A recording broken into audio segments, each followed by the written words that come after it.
Good morning dear students. मैं हूं Kiran Dhill, assistant professor in physics in government girls college बारा।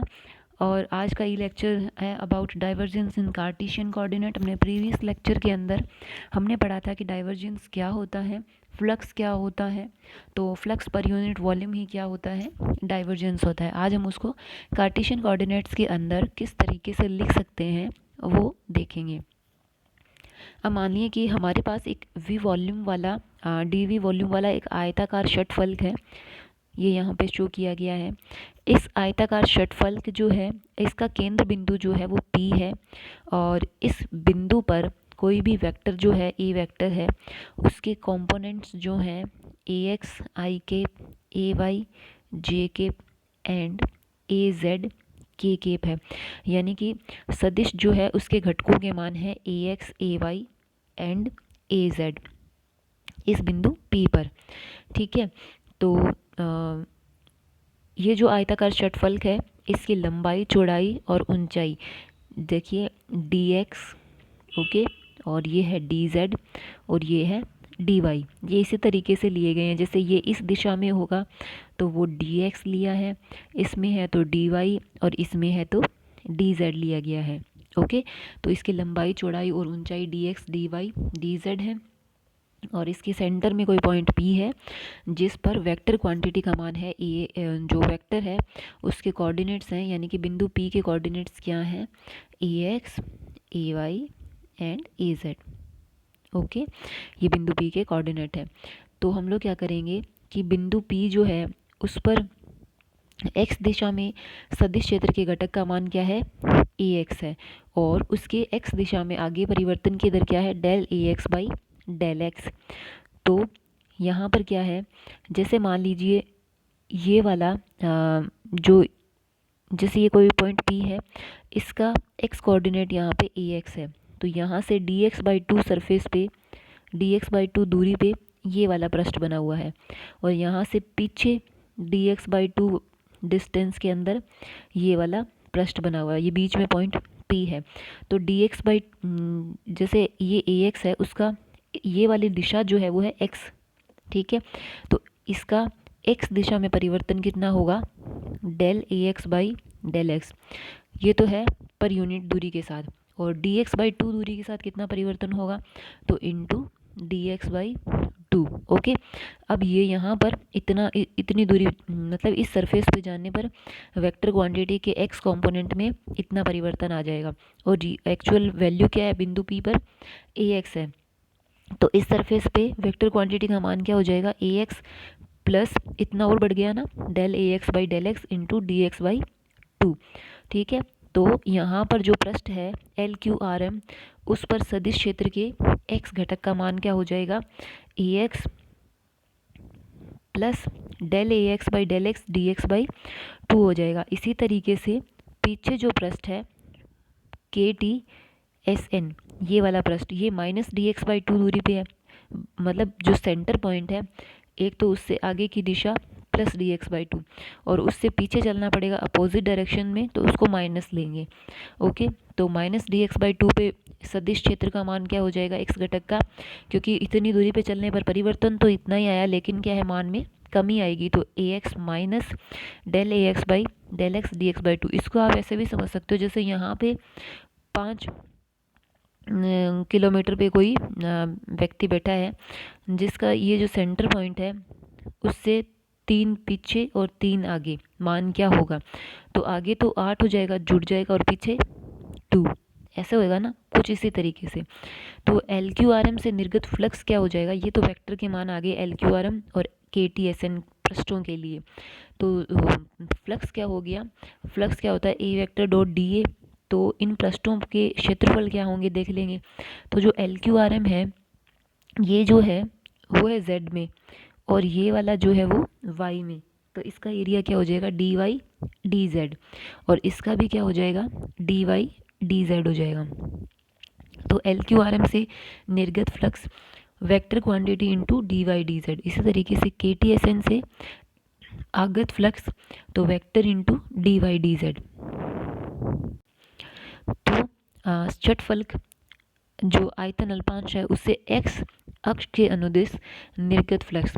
तो देखिए ये वाला जो पृष्ठ है पीछे वाला, इसमें तो क्या है, फ्लक्स एंटर करेगा तो ये आगत फ्लक्स, और इससे बाहर निकलेगा तो ये निर्गत फ्लक्स। तो आने वाले फ्लक्स को हमेशा ऋणात्मक लिया जाता है और बाहर निकलने वाले फ्लक्स को हमेशा धनात्मक लिया जाता है। तो LQRM से निकलने वाला फ्लक्स तो ये पॉजिटिव, और KTSN से निकलने वाला फ्लक्स ये ऋणात्मक। तो यहाँ पे AX से AX कैंसिल हो जाएगा और हमारे पास बचेगा del AX by del X into, ये जैसे जुड़ जाएंगे दोनों टर्म प्लस के होने से, तो dx/2 और dx/2 dx बन गया, तो dx dy dz, जिसको आप लिख सकते हो dv, क्योंकि ये जो आयतन अल्पांश लिया है इसकी लंबाइयाँ dx dy और dz है।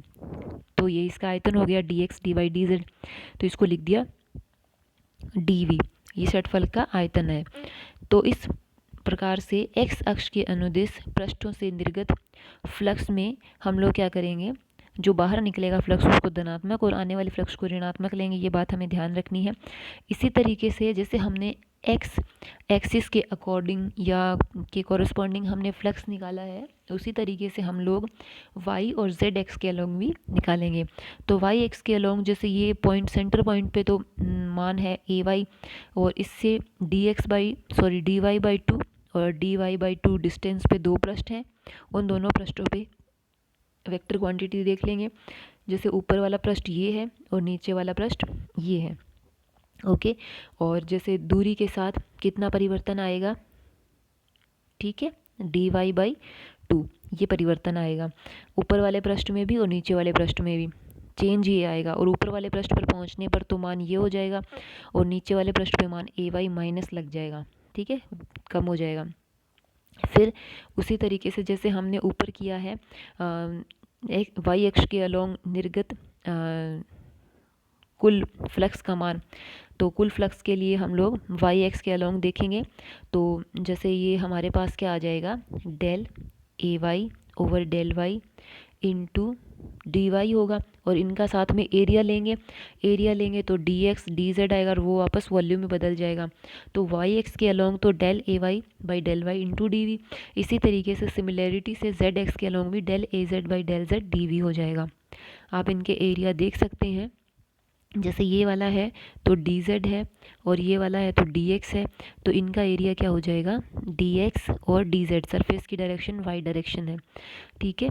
और इसी तरीके से जब जेड एक्स के अलोंग हम लेंगे तो जेड एक्स के अलोंग हमारे पास ये सरफेस रहेंगे, ठीक है, तो इसका एरिया डी एक्स और डी वाई, ओके। इस तरीके से हम लोग इनमें निकाल लेंगे। तो तीनों के लिए हमने निर्गत फ्लक्स का मान जो है वो निकाल लिया है।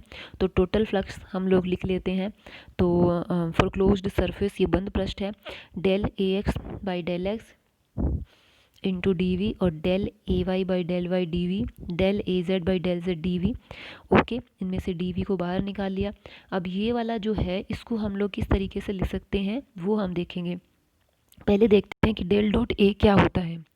तो डेल डॉट ए जो होता है, डेल संकारक को आप लिख सकते हो I cap del by del X, J cap del by del Y, K cap del by del Z. इसी तरीके से ए वेक्टर जो है उसको लिख सकते हो I cap A X, J cap A Y, K cap A Z, okay. तो अब आप इनको आपस में जब डॉट प्रोडक्ट करोगे तो ये इस तरीके से लिखा जाता है, del A X by del X, del A Y by del Y, del A Z by del Z, ठीक है। तो ये वाली चीज़ यहाँ पे सिमिलर है, ओके। यानी कि divergence for a flux for a closed surface is equal to del dot A D V, okay. और वैसे ये जो फ्लक्स है पर यूनिट वॉल्यूम वो किसके बराबर होता है, डाइवर्जेंस के बराबर होता है, divergence of a vector, okay. तो divergence of a vector is equal to del dot A, यानी कि किसी सदिश का डाइवर्जेंस जो है वो डेल संकारक के उस सदिश के साथ अदिश गुणनफल के बराबर होता है। Divergence of a vector is equal to del dot A vector, okay. उसके बाद बात करते हैं गाउस का डाइवर्जेंस थ्योरम। ये हम लोग बहुत बार पढ़ चुके हैं और थोड़ा सा यहाँ पे रिकॉल होता है। जब भी हम लोग हायर स्टडीज़ में जाते हैं तो बेसिक्स थोड़ा सा पढ़ना हमें पड़ता है ताकि चीज़ों को समझने में आसानी हो। तो गाउस का डाइवर्जेंस थ्योरम क्या है कि अगर किसी सदिश क्षेत्र में एक आयतन V काल्पनिक बंद पृष्ठ S द्वारा परिबद्ध है तो आयतन V को असंख्य आयताकार षटफलकों के रूप में अल्पांशों से मिलकर बना हुआ मान सकते हैं। तो संपूर्ण पृष्ठ से निर्गत फ्लक्स का मान जो है वो उसके अल्पांशों से निर्गत फ्लक्सों के योग के बराबर होता है। जैसे हमने ऊपर पढ़ा, जो हमने आयताकार ये षटफलक ले रखा था, तो इसको हमने अलग अलग जैसे x डायरेक्शन के पृष्ठों से, y डायरेक्शन के पृष्ठों से और z डायरेक्शन के पृष्ठों से निर्गत फ्लक्स निकाले और उन फ्लक्सों का हमने क्या कर लिया, जोड़ कर लिया। इसी तरीके से क्या होता है, आप इसको इस तरीके से लिख सकते हो, जैसे for closed surface A vector dot D A is equal to summation of closed surface A I D A I, मतलब i इज इक्वल टू 1 तो पहले पृष्ठ से, i इज इक्वल टू 2 यानी कि दूसरे पृष्ठों से, i इज इक्वल टू 3 यानी कि तीसरे, यानी कि हमने उसको सेक्शन में डिवाइड करके टोटल फ्लक्स जो है वो निकाला है। और ये जो आई वे पृष्ठ से निकलने वाला जो फ्लक्स है, हमने अभी ऊपर पढ़ा कि वो फ्लक्स किसके बराबर होता है, del dot A I D V I. ठीक है, निर्गत फ्लक्स का मान जो है वो del dot A vector dot D V I के बराबर है। ये यहाँ पे देखिए है ना, ये तो उसने टोटल के लिए लिखा है, यहाँ हम लोग किसी स्पेसिफिक आई वे पृष्ठ की बात कर रहे हैं। ओके, तो इसको हम इस तरीके से लिख सकते हैं। ठीक है, और एक चीज़ ये है कि अगर हम लोग यहाँ पे क्लोज्ड सरफेस के लिए ये समेशन का साइन लगा रहे हैं, तो देखिए यहाँ पे ये वाला मान जो है, इसका ये मान जो है वो ऊपर रख देते हैं, तो ये del A I dot D V I हो गया। ठीक है, चूँकि हम जानते हैं कि ये जो आयतन अल्पांश हैं वो क्या है, बहुत ही छोटे हैं, बहुत ही इनका आयतन जो है, वॉल्यूम जो है वो बहुत ही कम है। तो कम होने की कंडीशन में हम इसको समेशन के साइन को वॉल्यूम के साइन में बदल सकते हैं। तो यही जो स्टेटमेंट है वही क्या है, गाउस का डाइवर्जेंस थ्योरम होता है। मीन्स ये कि किसी बंद पृष्ठ पर लिया गया सदिश क्षेत्र का पृष्ठ समाकलन जो है वो उस बंद पृष्ठ, जिस आयतन को घेरेगा वो बंद पृष्ठ, उस आयतन के अकॉर्डिंग जो है वो उस सदिश क्षेत्र के डाइवर्जेंस के आयतन समाकलन के बराबर होता है। ठीक है, यानी कि for closed surface A vector dot D A is equal to del dot A vector D V for integral for volume. Okay, यानी कि बंद पृष्ठ पर लिया गया सदिश क्षेत्र का पृष्ठ समाकलन उसके डाइवर्जेंस के आयतन समाकलन के बराबर होता है, और इसे ही क्या कहते हैं, गाउस का डाइवर्जेंस थ्योरम कहते हैं। यानी कि यहाँ पर एक माध्यम है जिसमें हम लोग पृष्ठ समाकलन को आयतन समाकलन के अंदर बदल सकते हैं। ओके, उसके बाद है line integral of a vector field. तो वेक्टर फील्ड का लाइन इंटीग्रल कैसे करेंगे, हमारे पास एक वेक्टर है, कोई सदिश है जिसमें हम लोग दो बिंदु लेते हैं P और Q। ठीक है, उन दोनों बिंदुओं के बीच में एक निश्चित दूरी है। तो उस पूरे लाइन को हमने क्या किया है, छोटे छोटे सेक्शन में डिवाइड कर लिया है, एलिमेंट्स में डिवाइड कर दिया, लाइन एलिमेंट्स में डिवाइड कर दिया है, DR1 DR2 DR3 इस तरीके से। और ये जो एलिमेंट्स हैं ये इतने छोटे हैं कि आप इनको स्ट्रेट लाइन के जैसे मान सकते हो। जैसे मान लीजिए यहाँ से ये कर्व होके जा रही है, पर यहाँ पे हमने इतना ही एलिमेंट लिया तो ये एक स्ट्रेट लाइन होगी, यहाँ पर इतना ही लिया, ये स्ट्रेट, ये सारे एलिमेंट्स क्या हैं, बहुत ही छोटे होने की वजह से आप इनको एक स्ट्रेट लाइन के जैसे मान सकते हैं। हर एक एलिमेंट पे वेक्टर जो है उसका मान जो है वो A1 A2 A3 इस तरीके से डिवाइड किया गया है। तो क्या होता है कि जब हम लोग हर लाइन एलिमेंट का जो वेक्टर है उसका उस लाइन एलिमेंट के साथ अदिश गुणा करके उनको जोड़ते हैं तो हम उसको कुछ इस तरीके से लिख सकते हैं।